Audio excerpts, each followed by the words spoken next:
Hello friends, welcome to my channel Rakesh Kehri. आज मैं आपसे बात करने वाला हूं एक प्राचीन मंदिर के बारे में जो बिहार के गोपालगंज जिले में स्थित है और जो थावे मंदिर के नाम से प्रसिद्ध है। ये प्राचीनतम मंदिर में से एक है जो बिहार के सभी लोगों द्वारा जाना जाता है। इसके बारे में मैं काफ़ी रिसर्च किया हूं और वो रिसर्च जो मैंने किया है वो आपके साथ साझा करने का प्रयास कर रहा हूं। भारत भूमि, जहां हर पत्थर में देवी देवताओं का निवास है, जहां आस्था ने इतिहास को जन्म दिया है। हम आज बात करने वाले हैं थावे मंदिर के बारे में जो गोपालगंज से 6 किलोमीटर दूरी पर स्थित है। थावे मंदिर गोपालगंज से 6 किलोमीटर दूरी पर स्थित है, जो काफ़ी कन्वीनियंट है जाने के लिए, और आप रोड से भी जा सकते हैं और रेलवे स्टेशन से भी जा सकते हैं। यह मंदिर माँ दुर्गा के विशेष अवतारों में से एक माना जाता है, जो माँ थावे वाली मंदिर के नाम से प्रसिद्ध है। इसे स्थानीय श्रद्धालु सिंहासनी देवी के नाम से जानते हैं। कहते हैं यह मंदिर 14वीं शताब्दी से अस्तित्व में है।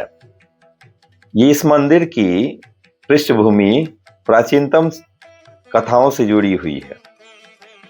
ये उस समय की बात है जब रहसु भगत को माँ थावे वाली देवी ने स्वप्न में दर्शन दिया और कहा कि तुम घास को मेरे चरण में रख दो और सुबह में वो घास चावल में परिवर्तित हो जाएगा और उसी चावल का दान तुम लोगों को जीवन यापन करने के लिए दोगे ताकि लोग भूखमरी से बच सके। और लसु भगत ने वैसा ही किया। रात को घास को माँ दुर्गा के चरणों में समर्पित कर दिया और जब वह सुबह उठे तो देखे कि वह घास चावल के रूप में परिवर्तित हो गया है और उस चावल को रहसु भगत ने लोगों में दान कर दिया, जिससे लोगों की जीवन बच गई। जब उस समय के राजा मनन सिंह को इस चमत्कार के बारे में पता चला तो उनको ये विश्वास ही नहीं हुआ कि ऐसा भी हो सकता है। इसलिए उन्होंने रहसु भगत को अपने दरबार में लाने का आदेश दिया। वहां के सैनिक रहसु भगत को दरबार में पेश किए और राजा ने रहसु भगत को आदेश देके बोला कि मैं माँ का दर्शन चाहता हूँ, कृपया मेरे सामने माँ को प्रकट करें। यह बात सुनकर रहसु भगत ने राजा से अनुरोध किया कि हे राजा, आप माँ को बुलाने का प्रयास न करें। ऐसा करना आपके कुल का नाश का कारण हो सकता है। ये बात सुनकर राजा तुरंत क्रोधित हो गए और रहसु भगत को आदेश दिए कि तुम अगर ऐसा नहीं करोगे तो मैं तुम्हें दंडित करूंगा। राजा खुद माँ भवानी का बहुत बड़ा भक्त था, किंतु उसको रहसु भगत पे विश्वास नहीं था, इसलिए वो उसको ढोंगी समझने लगा। यह बात सुनकर रहसु भगत को अच्छा नहीं लगा।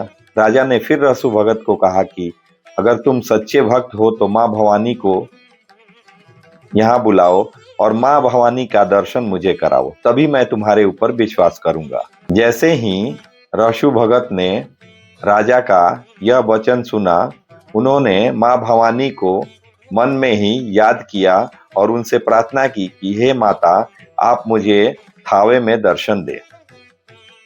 उनकी प्रार्थना सुनकर माँ भवानी कामाख्या से कलकत्ता आ गई। रहसु भगत ने राजा से निवेदन किया कि हे राजा, अभी माँ कलकत्ता आ चुकी हैं, अगर आप बोलेंगे तो माँ को मैं फिर से लौटा दूंगा, अन्यथा अगर वो थावे आ जाएंगी तो आपका सारा राजपाट नष्ट हो जाएगा। यह वचन सुनकर राजा ने रहसु भगत से कहा कि हे रहसु भगत, भले ही मेरा राजपाट नष्ट हो जाए, लेकिन मैं माता का दर्शन करना चाहता हूँ। इतना सुनते ही रहसु भगत ने फिर से माँ का आह्वान किया और माँ छपरा आ गई।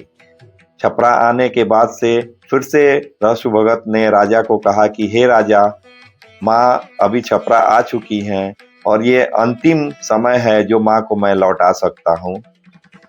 अगर आप नहीं मानेंगे तो मैं माँ को बुला दूंगा और आप दर्शन कर लोगे। इस पर राजा ने कहा कि हे रहसु भगत, आप मुझे दर्शन कराओ, जो भी होगा मैं देख लूंगा।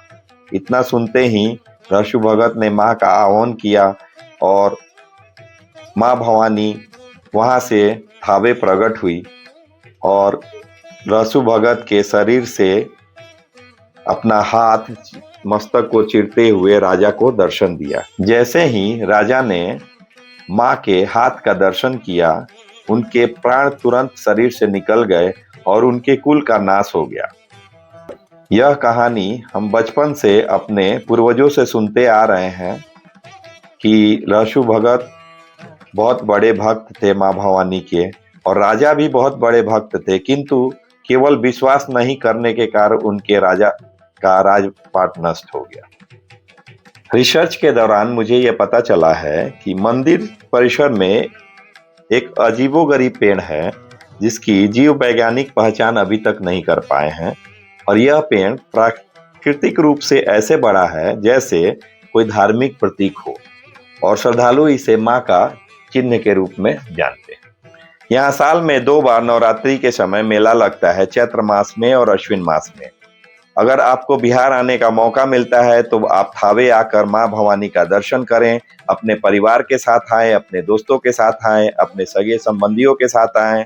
जैसे ही आप माँ का दर्शन करेंगे, आपकी सारी कठिनाइयाँ, आपके सारे दुख दर्द माँ द्वारा हर लिया जाएगा और आपको एक अलग अनुभूति का, अंदर से एक अलग ही खुशी का अनुभव करोगे।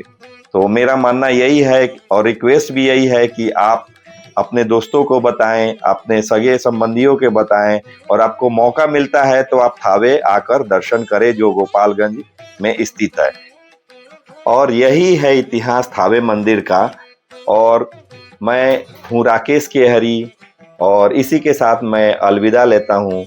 और मेरे चैनल को सब्सक्राइब कीजिए, लाइक कीजिए और शेयर कीजिए और ऐसी ही और स्टोरी के लिए मेरे से जुड़िए, जो सच्ची घटनाएं हैं उसके लिए जुड़िए। Thank you.